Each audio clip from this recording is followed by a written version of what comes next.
As you might remember from the last episode from Cambodia, we decided to go to Hong Kong.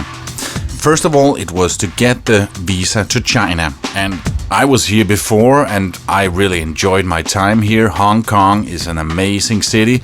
And Clara, my daughter, well, she's never been here, so I didn't have a hard time persuading her. And also there was the thing about, hey, there's a Disneyland.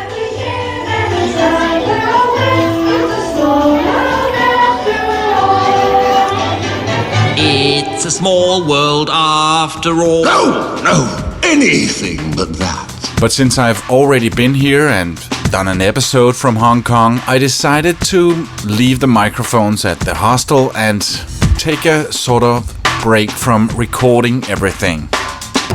Meet Palle Bo, a digital nomad from Denmark on an epic journey around the world. At the age of 50, he made a bold decision. He sold everything, his house, his car, his furniture, and set out with a quest to visit every single country in the world, documenting everything along the way. This is the Radio Vagabond podcast.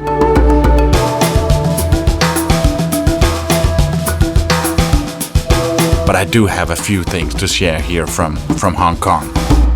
Before I get to that, let me just mention that this episode is brought to you in part by Hotels25.com.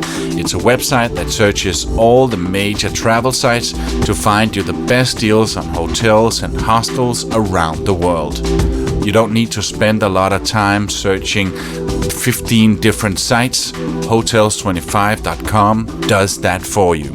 In order to get into Mainland China, we need to have a visa. And here in Hong Kong, there are different agencies that can help do that in a few days. But to make sure that we got it before we're at the airport traveling into China, we decided to stay a week here. Do you remember the last episode here from Hong Kong? I was living at an Airbnb just across the street from the legendary Chungking Mansions. It's a place with a market and a ton of small budget hotels and hostels. And this time we decided to stay at one of those hostels. We got a room. It was small. No, in fact, it was tiny. But we had our own room. We didn't have to be in a dorm room. We got our own room. And it was both cheap and fine. The biggest challenge was the elevator going up to the 8th floor because it was very small and a lot of people needed to get on that elevator all the time. So we always had to wait a long time to get on it. Another thing that was quite a bit of a challenge was every time we entered the building and walked those 30 yards to the elevator, we were stopped so many times by people wanting to sell suits and watches and food and local SIM cards. There was a couple of Indian guys, and for the first 3 days, 4 or 5 times a day, every time I entered the building, they would come up to me and said, "You want to buy a SIM card?" And I said, no, every single time. And then after a few days, I stopped and said, "Listen, guys, you ask me this all the time. Please look at this face. Bald guy with glasses.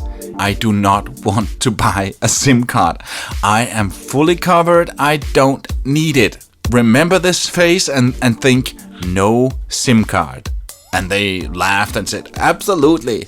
And it worked. Every time I passed them, they were about to ask me and then just looked at me and said, no, bald guy, no SIM card. At one point, they were so close to asking me, and I said, and pointed at my face. So that's a method I can highly recommend if you're passing the same people every day. Tell them you're not interested. Here in Hong Kong, we also met the wonderful Canadian couple, Carol Lou and Mitchell, the world's first digital nomads. They were here in Hong Kong. It is a small world. It's a small world after all. So we were hanging out with them a few days, and then of course we went to Disneyland. Yeah, both Clara and I, we are like children when it comes to Disneyland. We've been going to Disneyland Paris a bunch of times, and this one in Hong Kong is very much like the one in Paris, only it's newer and slightly smaller. But we had a great day. We went on the metro out there, a special train with windows shaped like Mickey Mouse, and we stayed all the way to the end to see the amazing fireworks. A wonderful day in Hong Kong.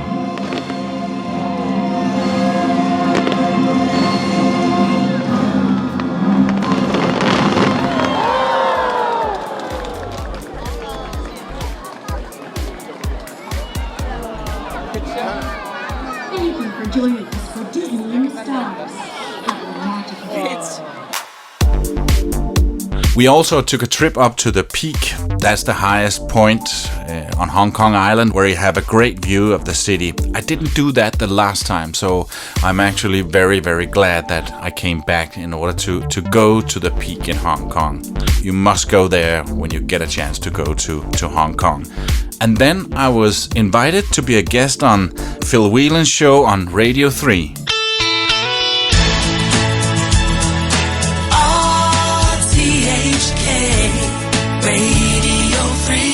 Good afternoon, it's 10 minutes past 12. Right, let's talk about somebody else who's on a journey. So, you know, sometimes in life, some people go on the Camino, some people go camping, some just go to the beach. My next guest is a super-duper radio guy who's going around the world checking out radio stations. Among other things, Danish broadcaster Palebo. How are you? Good to see you. Nice to meet you. Nice to meet you, Bill. It's not strictly going around chasing radio stations, is it? But no, but that is my passion. I've been doing radio for 30 some years, and I've really enjoyed every day. And I just travel to every single country in the world. That's just what I do. I mean, you know, joking aside, it's obviously a personal journey. You're like, right, off we go. We'll see what happens. And on the way, you meet broadcasters. Yeah. And the cool thing is, it's the only time in your life nobody's going to buy you a drink. Serious question though. Are we back as an industry? Have we never been away as an industry? You know, all that hoo-ha in the 90s about how digital, this, that and the other, radio will... Well, it hasn't happened. We have never been away, Phil. Never. And radio will still be around in my lifetime. I'm absolutely sure of it. It's just how people listen these days. I think I'm really glad we have smartphones and apps now, because people can listen to us. Yeah. I was listening to you on my way here in the train, and it's even underground it works. Well, it's great here. It's really good here. Because radio is a culture. I mean, I don't want to get into this radio anorak thing. I want to hear about your journey. But it's a culture. It's something like when you're a kid, your mum might have had a radio in the kitchen and you remember a certain program at a certain time. And I think it's the one thing, maybe more than television, that we remember as children. Well, I remember in the 90s at radio conferences, people were talking about, there's a panic because teenagers, they hate radio. And no. Well, they might, but they'll be listening, and Spotify didn't kill it, and all the other things. Spotify helps it. Yeah, I think so. I think what that was very much people who were at the very beginning days of pay TV or you know, selective TV you dip in and out of. In the 90s, they got really excited about it. This is the way forward. Everything else is going to go by the wayside. So it's almost like they wanted radio to take 5. Yeah, exactly. But it hasn't happened that way, no. Which is great. When you're not travelling, what do you do? What's your sort of daily thing? Well, it still is my daily thing. I have a small radio production company, and I produce Danish radio commercials of all things. And I found out that I don't know why, but that does sound fun. Yeah, it does. But in Denmark, it's nu den nye plade fra. I found out that I can do that anywhere. I can come up with ideas, and I can write the copy. And then I get the actors into a studio back in Copenhagen and direct over Skype and get all the recordings and do my editing on my laptop. So this is something that you can share with our listeners, because I get to talk to a lot of young bands. They're brilliant. We really are in the age now where people say, make it in my bedroom. Well, it's absolutely. It almost is. I mean, for instance, the iPhone, one of my favourite toys, is a super duper microphone, let's just say from an Australian company. and it's just amazing. And I can put it onto my iPhone, and really top-end recordings. Absolutely. Very exciting. Yeah. Whenever I do a voiceover myself, I sit in the middle of the bed with the duvet over my head and the text on my iPad. So and then I brought a good microphone and some recording gear. So yeah. People always talk about this duvet over the head thing, but it actually is true. Can you try and tell us how you would, set it up? Blankets, duvets, what would we use? Because loads of people want to know these little tips about recording your own shtick.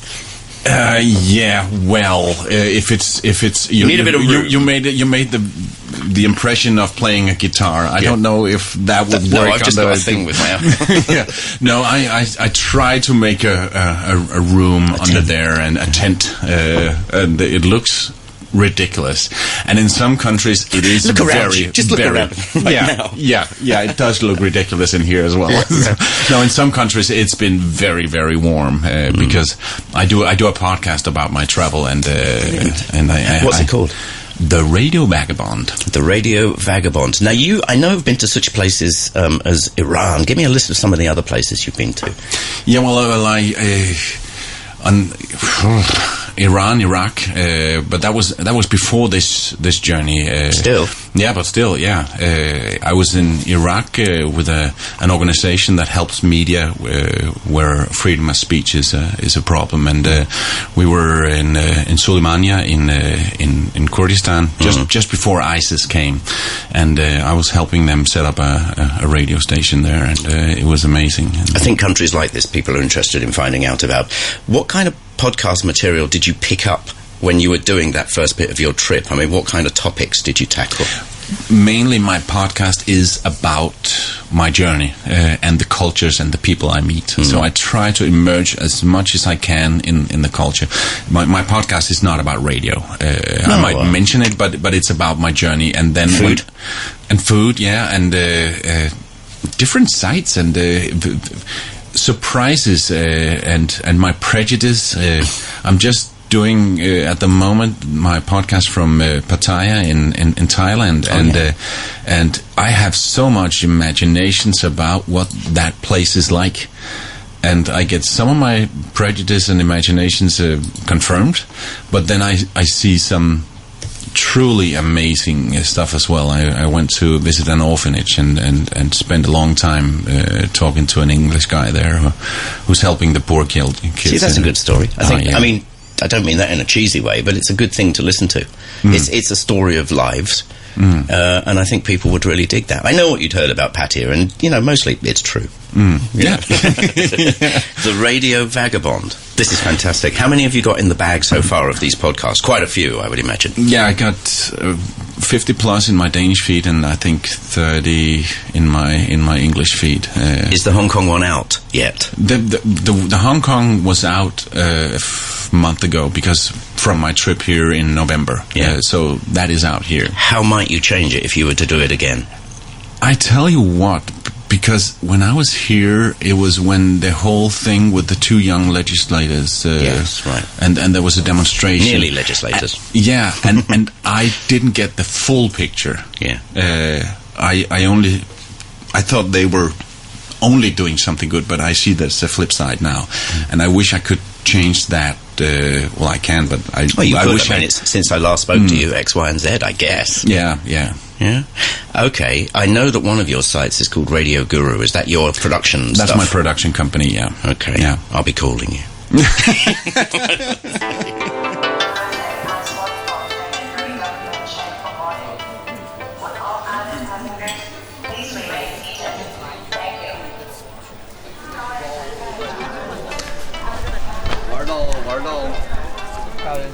So now we're finally in China, the real China that is. We're in Yangtze, which is very close to Shanghai and Ningbo, where we're staying right now.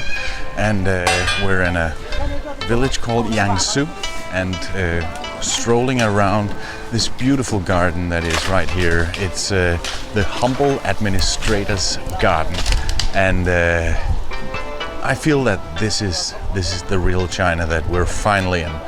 I've been to Hong Kong, Macau, Taiwan, and that's not the real China to me. This is the real China, and we're going to spend 16 fantastic days here in this country. We're spending the first 4, 5, 6 days here in this area, and then it was the plan to go to Xi'an to see the terracotta warriors and that whole amazing exhibition they have. But partly because it's a bit out of the way, and partly because it's cold and we're only carrying a lot of summer clothes. But the main thing is that we're a bit short of time, and we want to spend at least a week in Beijing, because there's so much to see in Beijing. And that probably means that we'll have to do Xi'an at a later date. But now we're here, and I want to see some more of this humble administrator's garden. This recording was done on our first day in the People's Republic of China, in a small town called Jiangsu, a bit north of where we were staying. We've been offered a room with some very close friends from Denmark who now lives here, Dorte and Jesper. And this day in Jiangsu, Jesper was going to a business meeting, and we drove along and went for a walk in this village and this park while he was at the meeting. The city that we are living in is a smaller Chinese town. You probably never heard of it. It's called Ningbo. Am I right? Just a small Chinese city with 8 million people. Dorte and Jesper moved here 10 years ago with their 2 daughters, Lærke and Alberte, because Jesper got the job to start a factory that produces loudspeakers. It's a company within the group of Dali speakers in Denmark. High quality speakers. And yeah, like I say, it is a small village here in China. According to Jesper, Ningbo has been doubled in size in the 10 years they've been here. It was 4 million when they moved in, but they are building like crazy here. Giant buildings shoot up almost every single day, and they're building roads to accommodate the many people that move here all the time. It's a modern and clean city, and almost everything looks new. It's got a bit of the same feel as Dubai in terms of it's been built so recently. Even though Ningbo is quite big, it's small compared to the city a little bit north of here, Shanghai. It's about 135 miles from downtown Ningbo to downtown Shanghai, and a recently built 18-mile-long bridge has connected the two cities and cut at least an hour of the driving time between the two. One of the most obvious differences between Ningbo and Shanghai is that there are very few foreigners in Ningbo. And in Shanghai, it's said that around 250,000 foreigners live here, and another around 200,000 is visiting on a regular basis to work here. And then, of course, many more tourists here. So when we walked around downtown Shanghai, we saw a lot of Western-looking people, and that was very much not the case in Ningbo. In Shanghai, we found a hotel, of course on hotels25.com, called Wisdom Hotel Shanghai, and we lived on the 10th floor in room 1006. We only spent 2 nights here, so we had 1 full day to explore Shanghai, and we spent most of the day walking around downtown. We went to the river at a place called the Bund. It's close to the old part of Shanghai, and it's got a great view to the iconic skyline of Shanghai. We also went on a special small trip across the river. It was in a cart that in 5 minutes were transporting us to the other side with flashing lights and music.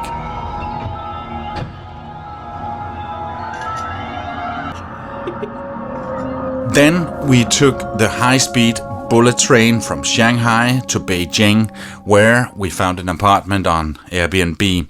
And funny enough, that was also on the 10th floor, in apartment 1006. Even the Wi-Fi here had the same name. I don't know why exactly I'm telling you this. You can't really use that information, but I just thought it was funny. Anyway, the place is not actually really downtown Beijing, but they have a metro system that is cheap and very easy to use, so it was a fine place to be. One of the things that's quite surprising to me is that there are not 9 million bicycles here. There are 9 million bicycles in Beijing. Even though Katie say that it's a fact. That's a fact. But then again, that's probably also changed since she recorded that song in 2005. Changes are happening all over China and, of course, especially here in Beijing. So, not many bicycles. We see a lot of beautiful cars. In fact, I would say that the average cars here in Beijing is at least as good as they are in the western part of Europe. And then I was expecting it to be a little bit more polluted than what we saw. People have told me that sometimes you can be standing on one side of the street and can't even see across the street because of the smog, but that was not the case. And they've done a lot to reduce pollution in the recent years.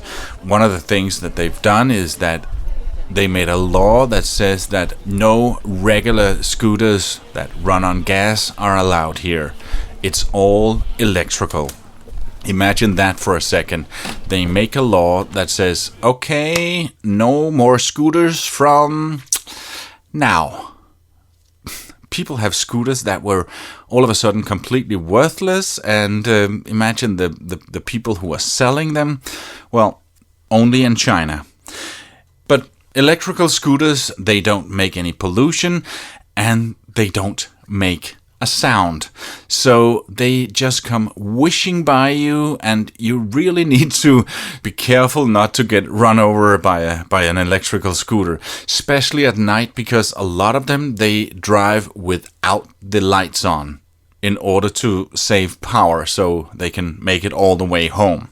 So quiet scooter, just come whooshing, completely dark, and that can be dangerous.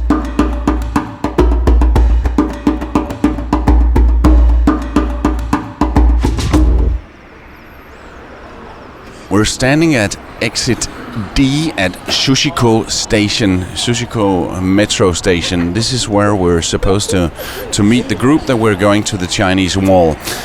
We bought this ticket from an artist that we met on Tiananmen Square. We were standing looking at a sign, speaking Danish to each other, and he came up to us and said, "Oh, where are you from?" I used to be 6 months in Denmark, so he understood a little bit of Danish, and we ended up going to see his exhibition. He's almost a finished graduate at the Art Academy here in Beijing. Lee, we were standing out here looking at the Tiananmen Square, and then you came up and said, "Are you Danish?" How could you tell? I understand a little bit. Yeah. You were in Denmark when? Just short time. Yeah, 1 month. Yeah. Oh. Yeah. And you picked up a few words. Yeah. Thank you. Yeah. And then you said you're an artist. Can you describe the pictures you? Some others. Yeah. Some other words. Oh, you're so good. The first season in the whole life. And in fact, I ended up buying one of his paintings. It's the first time I've bought anything besides a T-shirt or a shirt or a pair of shoes. But now that Clara is going home to Denmark, she can take my painting back to Denmark, and hopefully at some point I'll get a wall that I can put it on. Are you a full-time artist? This is my art. Last year in the Art Academy of Beijing, nice. I was the art teacher. Yeah. Did you get to see some art when you were in Aarhus? Not really. Not really. But with the skin, some friend. Oh yeah. Yeah. How about you? What do you do in Denmark? Radio. Radio. Radio. Like, oh, I see. Yeah. This is your good friend? No, my daughter. Oh, your daughter.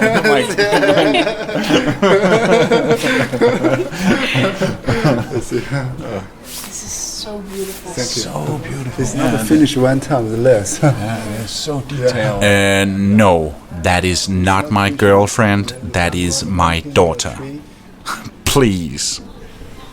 And you told us that the Tiananmen Square is closed for 2 weeks. Yeah, because of the conference. There's a political conference. Every spring, it's mostly for legislators.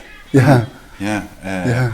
And also, we can't go into the Mao Mausoleum because there's renovation. Yeah. So we came on the wrong time. But less tourists. Oh, yeah. I have always admired the beautiful Chinese letters. And Lee, as an artist, of course, he can use a brush and make it look really, really beautiful. So he, without expecting any pay for it, makes a beautiful piece of paper where he writes both my daughter's names, Amanda and Clara, and explains what it means. So Clara means? Clever, lucky, and gentle. Clever, lucky, and gentle. Yeah. And Amanda? Amanda in Chinese means very healthy, romantic, and successful. Wow. Very nice. Here is a description of nice girl, beautiful outside with wisdom inside. Beautiful outside with wisdom inside. Yes. Wow. Yeah. Also, he introduced us to this trip that some of his classmates are doing to the Chinese Wall, and because it's a little bit off season, the ticket was cheaper and